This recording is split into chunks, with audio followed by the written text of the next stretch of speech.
Ma, apa bunyi kamu sini? Katakan. Jadi maksud kedatangan ulun ke sini tuh ulun nih anak orang, tapi orang tuh menolak cinta ulun dengan mentah-mentah. Jadi kayak apa supaya inya tuh tergila-gila lah ulun. Bisa diatur. Ada fotonya lah. Ada. Ya. Bisa diatur.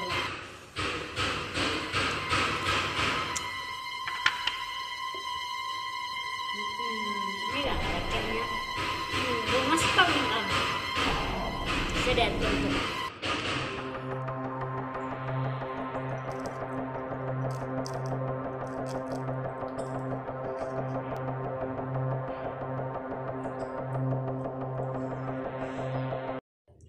Ini adalah banyu penawar untuk pembuka, untuk terpikat semua laki-laki lengkap. Dan ini air ini sudah aku mengambil dari kembang 7 rupa dan sungai 7 mata air. Silahkan minum.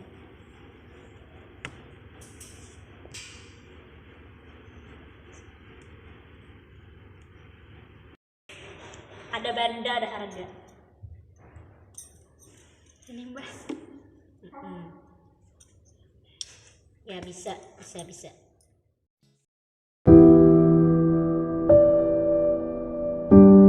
Surah An-Nas merupakan salah satu surah Makkiyah yang berada di juz 30 sebagai urutan surah 114 dalam Al-Quran.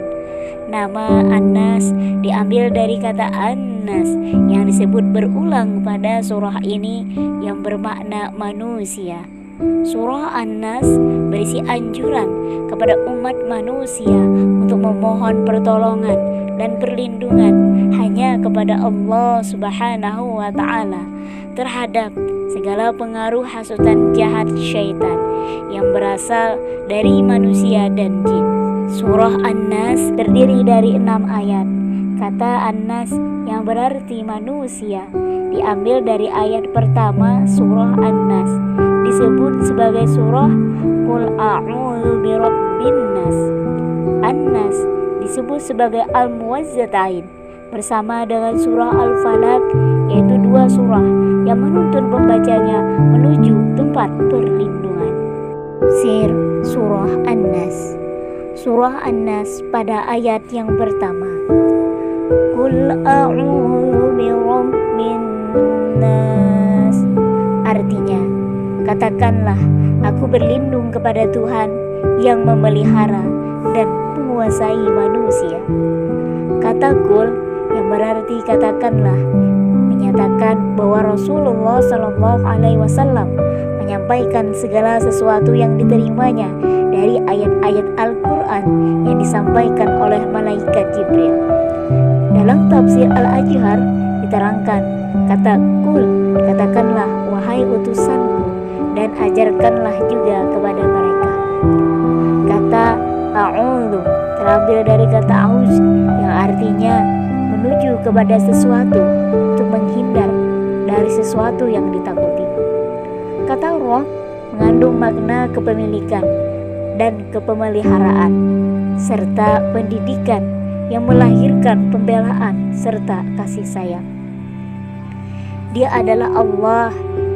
Dia adalah Rabb segala makhluk manusia, malaikat, jin, langit, bumi, matahari, segala benda hidup dan mati.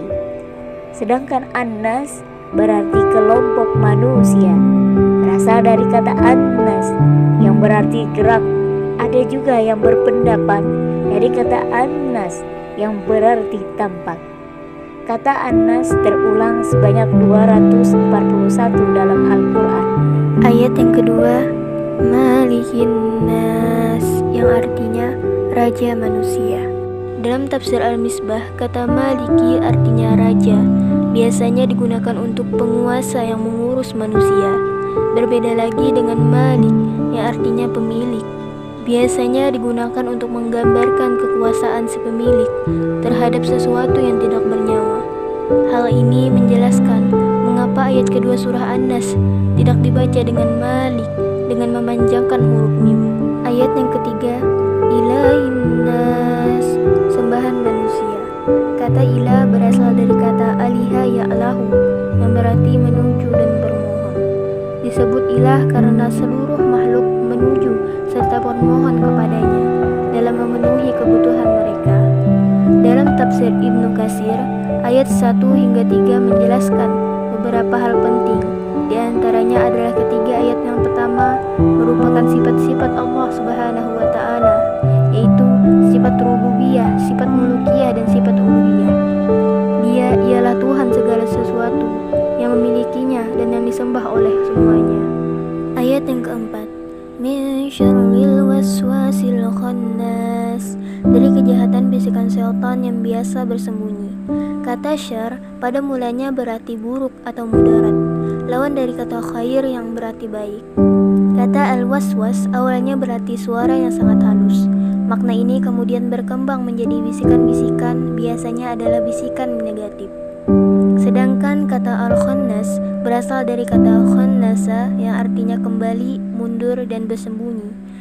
Patron kata yang digunakan ayat ini mengandung makna seringkali atau banyak sekali. Saat menafsirkan surah An-Nas ayat 4 ini, Ibnu Abbas menjelaskan, setan bercokol dalam di atas hati anak Adam. Apabila ia lupa dan lalai kepada Allah, maka setan menggodanya. Dan apabila ia ingat kepada Allah, maka setan bersembunyi. Ayat yang kelima, alladzi yuwaswisu fi sudurin nas, yang membisikkan kejahatan ke dalam dada manusia. Kata sudur artinya adalah dada. Yang dimaksudkan ialah tempat hati manusia. Maka ketika menjelaskan ayat ini, Syekh Wahbah menjelaskan yang menebarkan pikiran-pikiran buruk dan jahat di dalam hati. Dalam ayat tersebut disebutkan kata as-sudur karena dada adalah tempat hati. Pikiran-pikiran itu tempatnya di hati, sebagaimana dikenal dalam dialektika orang-orang Arab.